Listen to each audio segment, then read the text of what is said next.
அஸ்ஸலாமு அலைக்கும். இது வந்து பருப்புக்கீரை வயக்காட்டில் ஓரத்தில் முளைச்சிருக்கும். இந்த கடலை இதுகெல்லாம் பயிரிடுவாங்கள்ல அதில் முளைச்சிருக்கும். இது வந்து கீரைக்காரவங்க வருவாங்கள்ல, அவங்ககிட்ட சொல்லி விட்டோம்னா பறிச்சுக்கிட்டு வந்து தருவாங்க. இப்போ வந்து அந்த கீரை எப்படி வைக்கிறதுன்னு பார்க்கலாம். துவரம் பருப்பு, ஒரு தக்காளி, 2-3 வெங்காயம் போட்டிருக்கேன். இதில் வந்து மஞ்சத்தூள், ஜீரகத்தூளும் போட்டுடலாம்.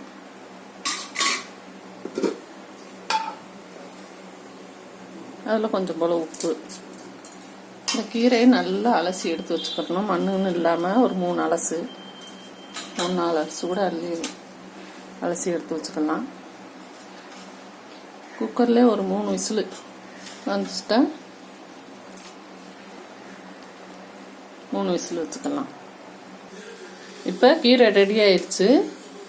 சட்டி காய வச்சு நல்லெண்ணெய் ஊற்றிருக்கேன். இதில் கடுகு போட்டுக்கலாம். கடுகு உளுந்தம் பருப்பு, சின்ன வெங்காயம், பட்டை வட்டை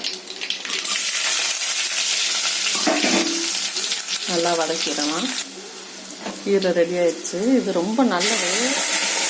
மலச்சிக்கல் உள்ளவங்கெல்லாம் சாப்பிட்டா வயிற்றுல உள்ளது எல்லாமே கஷ்டப்பட்டுலாம் வந்துடும். ரொம்ப நல்லது கீரை. கீரைக்காரங்கிட்ட சொல்லிவிட்டிங்கன்னா கொண்டு வருவாங்க. இப்போ கீரை ரெடி ஆயிடுச்சு. இந்த மாதிரி செஞ்சு பார்க்கலாம். இந்த மாதிரி செஞ்சு பாருங்கள். அஸ்ஸலாமு அலைக்கும்.